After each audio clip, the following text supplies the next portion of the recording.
السلام علیکم ورحمۃ اللہ وبرکاتہ. نحمده ونصلي على رسوله الكريم اما بعد فاعوذ باللہ من الشیطان الرجیم. بسم اللہ الرحمن الرحیم. رب اشرح لي صدری ويسر لي امری واحلل عقدۃ من لسانی یفقهوا قولی. ہماری آج کی گفتگو کا عنوان ہے ریممبرنس آف اللہ، اللہ کی یاد، اللہ کا ذکر. اللہ سبحانہ وتعالیٰ نے ہمیں ایک بہت خوبصورت دل دے کر پیدا کیا ہے جس میں احساسات ہیں، محبت ہے اور بہت سے جذبات ہیں. جب انسان اپنے ان جذبات کو اللہ سبحانہ وتعالیٰ کے لیے خالص کر لیتا ہے تو اسے ایمان کی حلاوت نصیب ہوتی، اس کو سویٹنس آف ایمان نصیب ہوتی. اس کے لیے ہمیں ذکر کے بہترین طریقے بتائے گئے ہیں. آئیے صحیح مسلم کی ایک حدیث کی روشنی میں ہم اللہ کی یاد کی فضیلت کے بارے میں کچھ باتیں کریں گے. تو سب سے پہلے حدیث سنتے ہیں. ذهب أهل الدثور بالأجور عن أبي ذر رضي الله عنه أيضا أن ناسا من أصحاب رسول الله صلى الله عليه وسلم قالوا للنبي صلى الله عليه وسلم يا رسول الله ذهب أهل الدثور بالأجور يصلون كما نصلي ويصومون كما نصوم ويتصدقون بفضول أموالهم قال أوليس قد جعل الله لكم ما تصدقون إن لكم بكل تسبيحة صدقة وكل تكبيرة صدقة وكل تحميدة صدقة وكل تهليلة صدقة وأمر بالمعروف صدقة ونهي عن منكر صدقة وفي بضع أحدكم صدقة. قالوا يا رسول الله أيأتي أحدنا شهوته ويكون له فيها أجر؟ قال أرأيتم لو وضعها في حرام أكان عليه وزر؟ فكذلك إذا وضعها في الحلال كان له أجر. ابو ذر رضی اللہ عنہ سے روایت ہے کہ رسول اللہ صلی اللہ علیہ وسلم کے ساتھیوں میں سے کچھ لوگوں نے نبی صلی اللہ علیہ وسلم سے عرض کیا، اے اللہ کے رسول، مالدار لوگ سارا ثواب لے گئے. وہ نماز پڑھتے ہیں جیسا کہ ہم نماز پڑھتے ہیں، وہ ہماری طرح روزہ رکھتے ہیں اور اپنے زائد اموال میں سے صدقہ کرتے ہیں. آپ نے فرمایا، کیا اللہ نے تمہارے لیے وہ چیز نہیں بنائی جس سے تمہیں بھی صدقے کا ثواب ہو؟ ہر تسبیح صدقہ ہے، ہر تکبیر صدقہ ہے، ہر تعریفی کلمہ یعنی حمد و ثنا اللہ تعالیٰ کی الحمدللہ کہنا صدقہ ہے، اور لا الہ الا اللہ کہنا بھی صدقہ ہے، اور نیکی کا حکم کرنا صدقہ ہے، اور برائی سے منع کرنا صدقہ ہے. تمہارے ہر ایک کی شرمگاہ میں صدقہ ہے. صحابہ نے عرض کیا، اے اللہ کے رسول صلی اللہ علیہ وسلم، ہم میں سے کوئی اپنی شہوت پوری کرے تو اس میں بھی اس کے لیے ثواب ہے. فرمایا، کیا تم دیکھتے نہیں اگر وہ اسے حرام جگہ استعمال کرتا تو وہ اس کے لیے گناہ کا باعث ہوتا، اسی طرح اگر وہ اسے حلال جگہ استعمال کرے تو اس پر اس کو ثواب حاصل ہوگا. ایک اور روایت میں آتا ہے، ابو ہریرہ رضی اللہ عنہ کہتے ہیں کہ فقراء صحابہ نبی صلی اللہ علیہ وسلم کی خدمت میں حاضر ہوئے اور کہا کہ امیر لوگ بلند درجات اور ہمیشہ رہنے والی جنت حاصل کر گئے. جس طرح ہم نماز پڑھتے ہیں وہ بھی پڑھتے ہیں، جیسے ہم روزے رکھتے ہیں وہ بھی رکھتے ہیں، لیکن مال و دولت کی وجہ سے انہیں ہم پر فوقیت حاصل ہے کہ اس وجہ سے وہ حج کرتے ہیں، عمرہ کرتے ہیں، جہاد کرتے ہیں، صدقہ دیتے ہیں، اور ہم محتاجی کی وجہ سے ان کاموں کو نہیں کر پاتے. اس پر آپ نے فرمایا، کیا میں تمہیں ایک ایسا عمل نہ بتاؤں کہ اگر تم اس کی پابندی کرو گے تو جو لوگ تم سے آگے بڑھ چکے ہیں تم انہیں پالو گے، یعنی تم بھی اس ریس میں کامیاب ہو جاؤ گے. اور تمہارے مرتبے تک پھر کوئی نہیں پہنچ سکتا، اور تم ان سب میں سے بہتر ہو جاؤ گے سوائے ان کے جو یہی عمل شروع کر دیں. اور وہ کیا ہے؟ ہر نماز کے بعد 33 بار سبحان اللہ، 33 بار الحمدللہ اور 33 بار اللہ اکبر کہنا.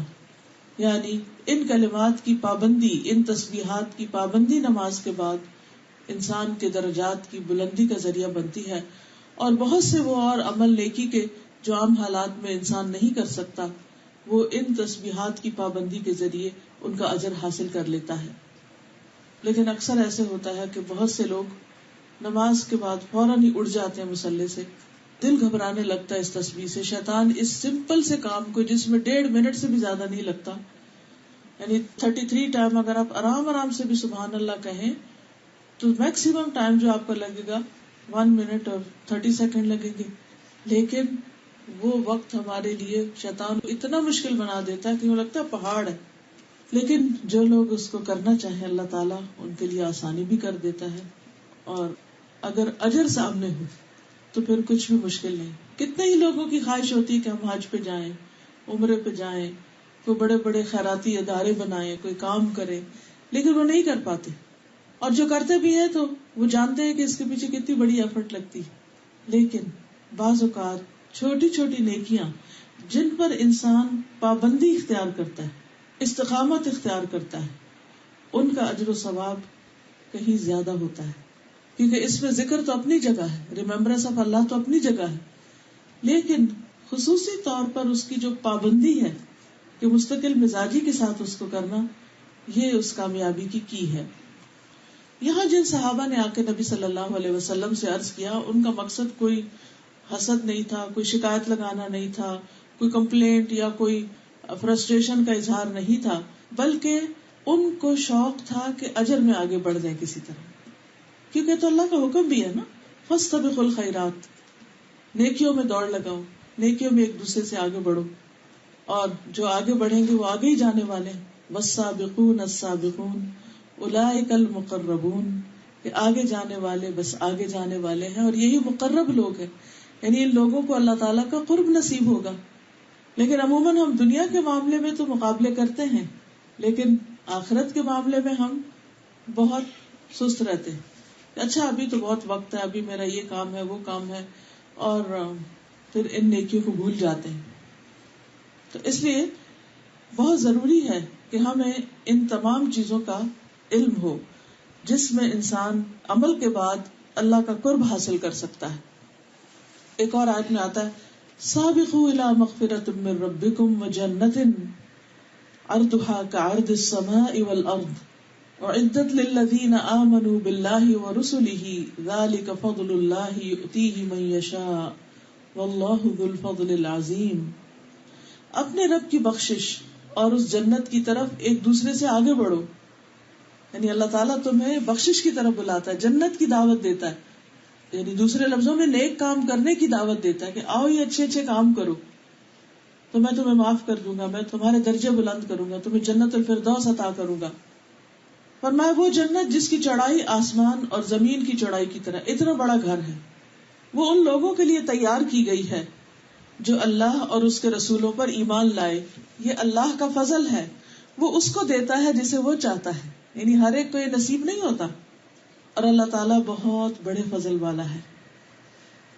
اللہ سبحانہ وتعالیٰ بعض پیغمبروں کی صفت بیان کرتے ہوئے یوں ارشاد فرماتے ہیں وَزَكَرِيَّا إِذْ نَادَى رَبَّهُ رَبِّ لَا تَذَرْنِي فَرْدًا وَأَنْتَ خَيْرُ الْوَارِثِينَ فَاسْتَجَبْنَا لَهُ وَوَهَبْنَا لَهُ يَحْيَىٰ وَأَصْلَحْنَا لَهُ زَوْجَهُ إِنَّهُمْ كَانُوا يُسَارِعُونَ فِي الْخَيْرَاتِ وَيَدْعُونَنَا رَغَبًا وَرَهَبًا وَكَانُوا لَنَا خَاشِعِينَ.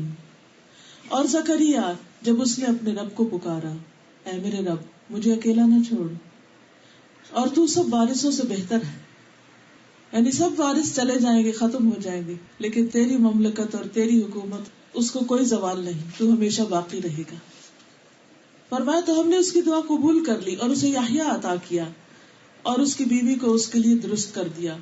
بے شک وہ نیکیوں میں جلدی کرتے تھے. یعنی ان کی خوبی کیا تھی کہ وہ نیکیوں میں بہت آگے بڑھتے تھے، دیر نہیں لگاتے تھے.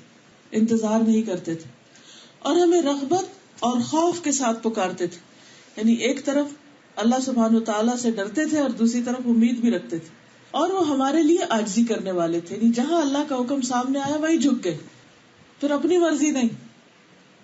اب ہم بعض اوقات سوچتے ہیں کہ اچھا یہ تو انبیاء کرام تھے اور یہ نیکیوں میں آگے بڑھنے والے تھے اور یہ تو گزر چکے، آج کے دور میں کون ایسا کر سکتا ہے؟ نہیں، آج کے دور میں بھی ہو سکتا ہے، کیونکہ نبی صلی اللہ علیہ وسلم نے فرمایا میری امت کے ہر دور میں سابقون ہوں گے، ہر دور میں. تو آج کا دور خواہ کتنی ہی خرابیوں کا اور برائیوں اور فساد کا، لیکن آج بھی ایسے لوگ موجود ہیں کہ جو نیکی کے کاموں میں سستی نہیں کرتے، وہ دوڑ دوڑ کر بھاگ بھاگ کر آگے جاتے ہیں اور اپنے رب کو راضی کرتے ہیں. نماز کا معاملہ ہو یا قرآن پڑھنے کا معاملہ ہو یا دین کی باتیں سیکھنے کا معاملہ ہو یا کسی غریب کی مدد کا معاملہ ہو یا ذکر اذکار کا معاملہ ہو، وہ فوراً اللہ سبحانہ وتعالیٰ کی طرف بڑھتے ہیں. اور یہاں خاص طور پر نیکیوں میں آگے بڑھنے کے لیے صدقے کا حکم دیا گیا. صدقے سے عام طور پر ہم کیا سمجھتے ہیں؟ مال خرچ کرنا، کسی کو کھانا کھلانا یا کسی کو کپڑا دینا. لیکن صدقہ صرف کھانا کپڑا نہیں ہوتا، بلکہ اور نیکی کے کاموں کو بھی صدقہ کہا جاتا ہے. اب یہاں اس حدیث میں کیا فرمایا؟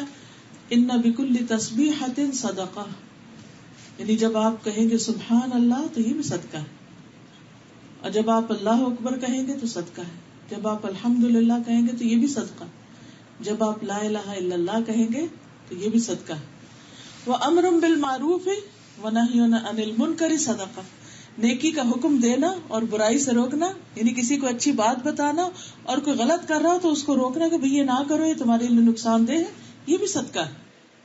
تو نبی صلی اللہ علیہ وسلم نے فقراء مسلمانوں کو حکم دیا کہ جن اوقات میں مالدار لوگ مال کمانے میں اور مال خرچ کرنے میں لگے رہتے ہیں، ان اوقات میں تم اللہ کا ذکر کثرت سے کرو. کیونکہ آپ نے دیکھا ہوگا کہ بہت سے لوگ جو دنیا کمانے میں لگے ہوتے ہیں، خواہ وہ بعد میں صدقہ کریں، لیکن ان کو نہ ڈھنگ سے نماز پڑھنے کی ہمت ہوتی اور نہ ہی نماز کے بعد بیٹھ کے تفصیل سے ذکر کرنے کی، کیونکہ ان کو ہر وقت ہری ہوتی، جلدی ہوتی. تو یہاں پر نبی صلی اللہ علیہ وسلم نے ایسے لوگوں کو وہ کام سکھایا جو ان کے کرنے کا تھا یا وہ آسانی سے کر سکتے تھے. پھر آپ یہ بھی دیکھیں کہ سارا دن کرنے کی بات نہیں کی گئی، بلکہ ہر نماز کے بعد ان اذکار کی پابندی کی بات کی گئی، اور اتنا کرنا تو سب کے لیے آسان ہے. پھر اسی طرح آپ دیکھیں کہ جہاں تک صدقہ کا تعلق ہے تو اس کے اور بھی بہت سے طریقے ہیں جو اس حدیث میں بھی بیان ہوئے اور دیگر احادیث سے بھی ہمیں پتہ چلتے ہیں.